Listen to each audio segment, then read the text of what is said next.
这个小孩无意间打开了一本尘封已久的书，却不知道因此唤醒了恶魔莫格拉斯，给自己和家人招来了生命的危险。80年前，小男孩杰瑞的曾舅公亚瑟发现了我们身边的很多妖精，他呕心沥血制作了一本妖精宝典。这些妖精大多都是善良的，但其中也有一些邪恶的妖精，而格拉斯就是他们的首领。于是这些邪恶的妖精就想要夺取这本宝典。在一次意外中，亚瑟为了救女儿，与邪恶的妖精打了起来，关键时刻却被一群空气妖精带走了，而宝典就留在了他的那座古堡。80年后，意外打开了宝典的杰瑞遇见了爱吃蜂蜜的妖精西姆。西姆告诉他，宝典重见天日，邪恶的势力会不断的来抢夺，如果被他们得到，整个世界都将灭亡，所以一定不要将宝典带出古堡外的蘑菇圈。正说着的时候，孪生兄弟西蒙却已经走出了蘑菇圈，而紧接着就被看不见的东西攻击。这时西姆给了杰瑞一块石头，让他透过石头去看，果然他看到了一群癞蛤蟆在袭击西蒙。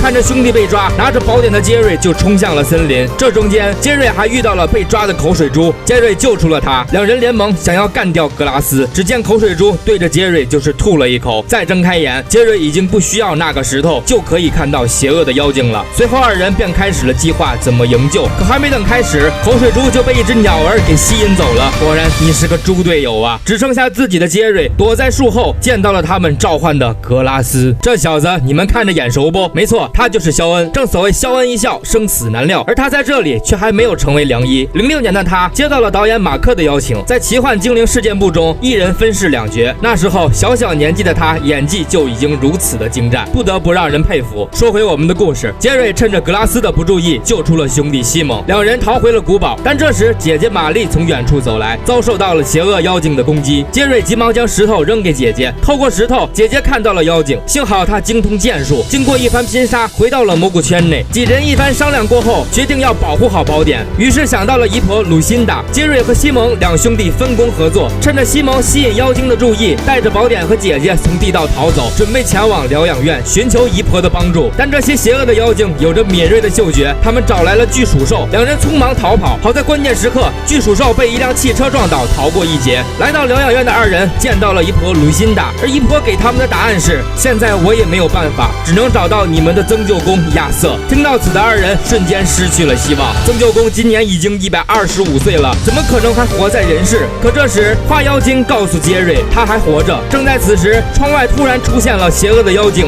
眼见宝典就要被抢走，姨婆赶忙用食盐对他们进行攻击，可宝典还是被抢走了几页，而这其中还有非常关键的一页，如何破解蘑菇圈的方法。回到家的姐弟二人看到了赶来报信的口水猪，他说：你们丢失的那几页宝典有破解蘑菇圈的方法，已经被格拉斯知道了。听到此，杰瑞想到了那本宝典里有一句咒语可以召唤出曾舅公的那只坐骑石英兽。在石英兽的帮助下，他们来到了空气妖精的领地，在这里他们果真看到了曾舅公亚瑟。这个踏着蒲公英走来的中年人居然是这个老太太的父亲，那为什么他的容颜竟然不老呢？原来亚瑟当年被空气妖精救走，是因为空气妖精害怕他写的那本妖精宝典落在格拉斯手中，那时所有的妖精以及人类都会面临着灭顶之灾，所以这80年来都让亚瑟活在这里，给他以幻觉。杰瑞来到他面前，请求亚瑟帮助他们战胜格拉斯。亚瑟说：我现在被困在这里80年，如果回去的话，没有空气妖精的庇护，就会瞬间变成实际的125岁。况且我是个上单，不能帮你 gank，